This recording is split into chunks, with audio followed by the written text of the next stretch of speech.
What's up, you guys? Teddy Striker here, and tomorrow, Brandon Moreno is making his return to the Octagon, and he'll be facing Kavanagh.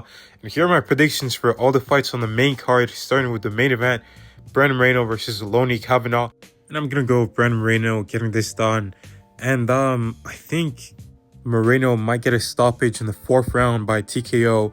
I just think Moreno is just too much for Kavanagh this soon in his career. I think Moreno's got the better striking.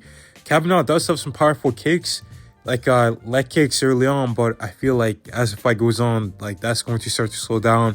Moreno is going to be catching him with that heavy jab, and Moreno is one of those guys who I feel like he hits deceptively hard. Like, he doesn't look like he hits hard, but he actually has some stiff punches, and I think that that's going to catch Kavanagh off guard, and that's going to make him very tentative in this one. I think he's going to be very gun-shy, and he's going to be getting countered a lot. Moreno has the reach advantage. He's got the experience, and I think this is going to be a very comfortable win for Brandon Moreno. And then in the co-main event, we've got Marlon Chito Vera taking on David Martinez, and I'm going to go with David Martinez winning by decision. I like Chito, but I feel like his style has not evolved, and David Martinez is a guy that's improving. He's got great kicks, great distance management, and the guy is quite powerful as well. He has some heavy hands. I think he's going to make Chito respect him and not let Chito just walk him down and pressure him. And I think he's going to be able to use those fast and powerful kicks to keep Chito at a distance he likes, move around Chito, and not really get caught by anything too damaging. And I think this is going to be a bit of a cat and mouse. Like, he'll be kicking Chito, moving away, kicking him again, and clipping him with punches, and Chito is going to be a little bit too slow to catch him with any counters. And I think David Martinez is going to get a clear 30-27 decision victory. Moving on to Daniel Zellhuber taking on Bobby Green. I'm going to go with Daniel Zellhuber getting this done by 2nd round TKO. At this point in Bobby Green's career, I don't really trust his chin and his durability. And I don't know if he's got the power and speed to keep Zellhuber off of him and really get that respect going. And I think the kicking game of Zellhuber is going to be on display. Bobby Green is like mainly a southpaw, so I think those open stance body kicks and head kicks are going to be very effective against him in this fight. And I think when he tries to close the distance, he might get caught with something. And he's getting older, right? He's 39. He's a little bit slower, so I think whenever he tries to come inside in the pocket, he could get clipped with something as he comes in or as he's exiting the pocket. Zellhuber is a big lightweight, so I think he'll be able to put Bobby Green down at some point in the 2nd round. Moving on to Edgar Chairez taking on Felipe Bunes, and I'm going to go with Edgar Chairez getting this done by decision.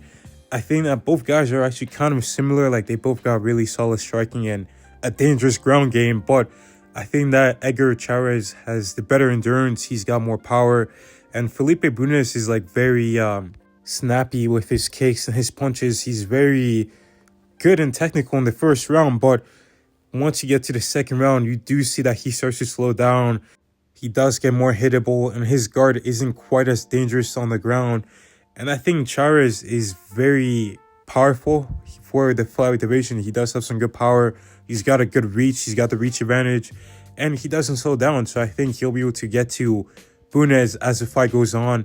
And I think he can even start to get some takedowns later on in the 2nd round, as Felipe Bunes isn't quite as dangerous off his back, and his takedown defense isn't quite as solid. So I think Edgar Chairez is going to win a 30-27 decision victory. Moving on to Emmanuel Rodriguez taking on Kevin Borjas, and I want to go with Kevin Borjas, but I think I'm going to go with Emmanuel Rodriguez. Kevin Borjas has some really clean boxing, but Emmanuel Rodriguez, to be fair, he does have some good hands as well. He has a lot of power. He's finished all his wins, and I think he's going to have the advantage when it comes to the wrestling. I think he's got the better wrestling, and he's been working a lot with Daniel Cormier.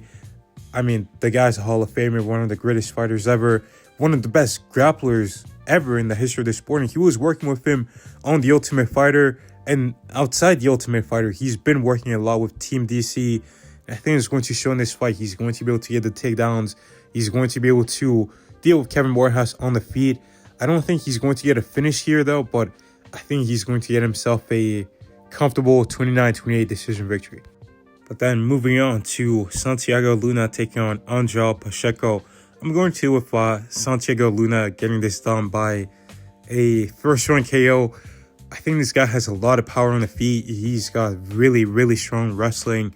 And I think Angel Pacheco, he does have some fairly good striking. He does keep his hands up in the right spots, but he does sometimes make mistakes because he doesn't always set up his shots. And I think whenever he's going to try to attack Santiago Luna, I think he's going to get clipped by a counter shot and go down.